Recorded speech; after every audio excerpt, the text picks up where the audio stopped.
Welcome to a new edition of the Neon Jazz interview series with Jazz Multi-Instrumentalist and Leader of the Jambalaya Brass Band, Rick Frank, on 2023 and beyond.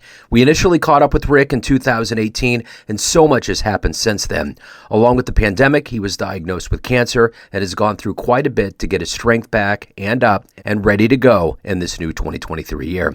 Neon Jazz actually got a big stack of music in the mail and had to catch up with this Dayton, Ohio native, now in New York City, to find out what's been going on. We talk about quite a bit. Enjoy this interview. Hey man, it's great to catch up with you. Thank you for the nice package of music in the mail. Oh, my pleasure. I hope you're enjoying them. Absolutely, I am. And it's weird. I was looking back to get a specific timestamp on when we spoke before, and man, that was a whole different time on planet Earth, wasn't it? I don't even recall. Have we talked on the phone before? It was 2018. Oh, no wonder I don't recall. I'm surprised I did, but I knew when the package came in, I'm like, I know I talked to Rick before, because I'm getting to that point where there's been so many interviews, I get lost in the halls of everything sometimes. So yeah, it's great. Sure. It's great to catch up with you again. And I guess my first question, which was kind of my precursor, was, you know, when we interviewed, it was a different time. We've lived through this pandemic. It really hit the artist community and the jazz community hard. And I'm curious, how did you survive that time period, especially in light of the fact that we're kind of coming out of it now and things are picking back up? Well, a lot has happened to me since we last talked. Sure, in 2019, the release Havana to New Orleans was in the first round of balloting for the Grammys. It didn't make it to the final nomination, but it was a great honor to have been in the first round. And then at the end of 2019, I was diagnosed with thyroid cancer. And I had surgery January 11th of 2020. In March, I'm trying to think, I think it was possibly just before the pandemic hit, I started radiation and chemo, and finished that April 21st of 2020. And due to the radiation, which was around my neck, I wasn't able to wear my neck strap to play the saxophone until, about midway through July of that year. So I was playing primarily flute and clarinet. And because of the pandemic, there were no gigs, so it was like, well, at least I don't have to worry about turning down gigs. And then in August, I started having a situation which turned out to be pneumonia. Eventually, none of the antibiotics were working, and it got so bad, middle of September, I ended up in the hospital for like 2 weeks, and I was really sick. When I came out, it took a while before, I was really had the strength to play more than a few minutes at a time. It was hard for me to walk more than, say, a block and a half here.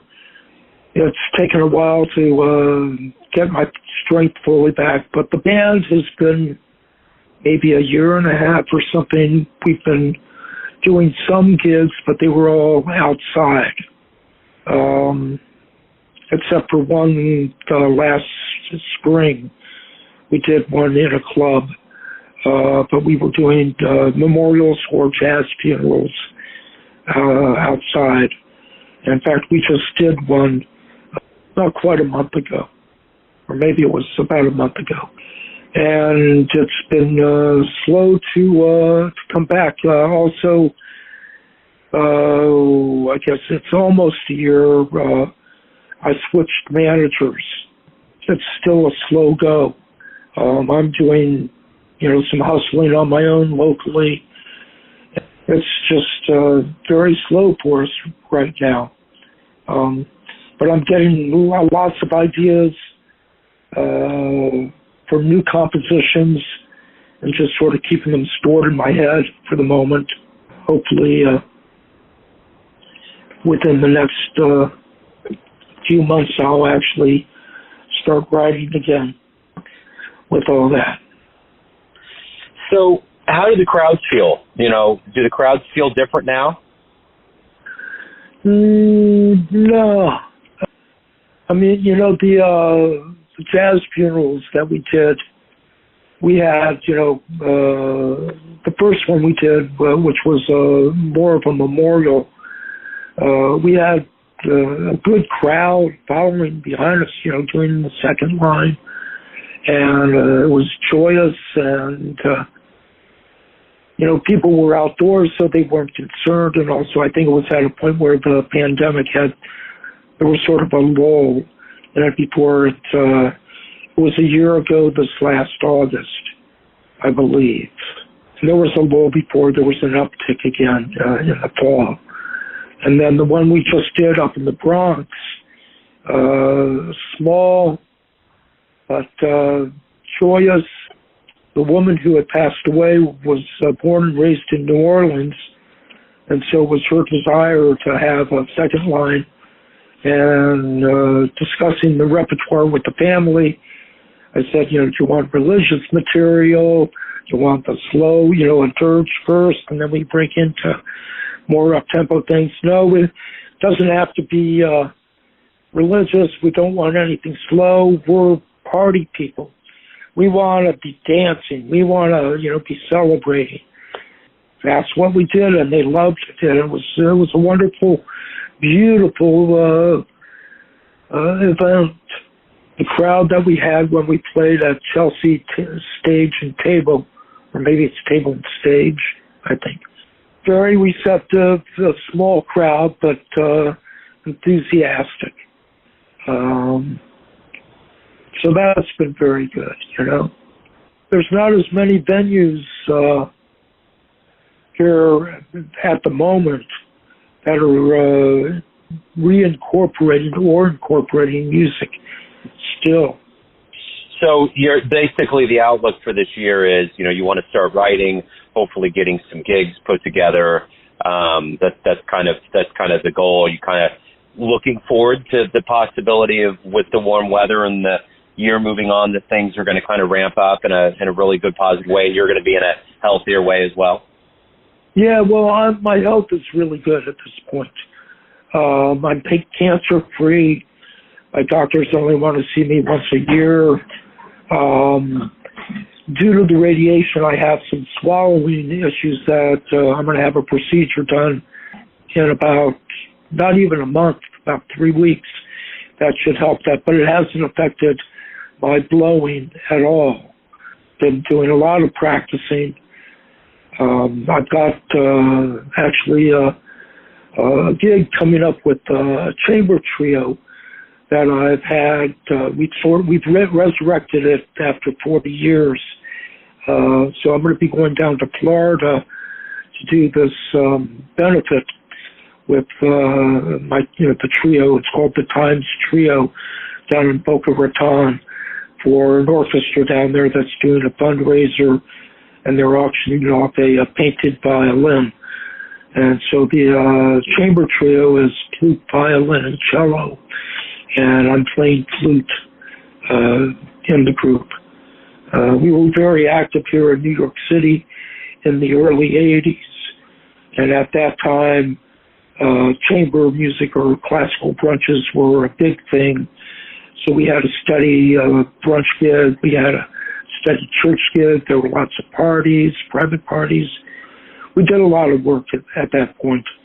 And then the classical brunches went out of fashion, and my cellist moved, the violinist left the group, and my cellist actually married a violinist. And then they ended up moving down to Florida, and just within the last 6 months, we've started doing some live streaming on Facebook and doing some videos. So getting that up and going again, trying to get the brass band going again, I'm looking forward to doing more with both of those projects.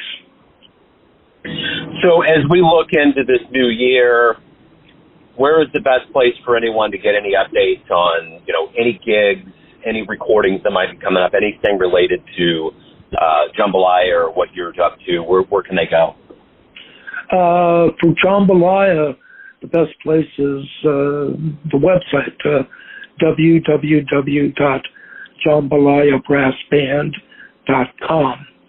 Now, I have other projects where you can see, what's going on with them, get more information, see videos, or hear sound files, and that's at Rick Frank Music, and that's RICFRANKMUSIC.com.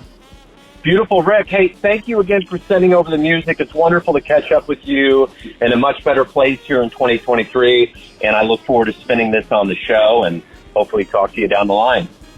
Yeah, well, thanks so much for reaching out, Joe, and it's always great to catch up. Thanks for listening and tuning in to another Neon Jazz interview, where we give you a bit of insight into the finest players in New York City, Kansas City, Ohio, and spots all over the world, giving fans all that jazz. Thanks to Rick for reaching out and for all of his time.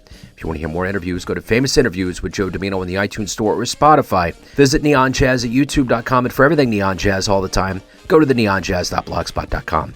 Until next time, enjoy the jazz, my friends. Neon Jazz.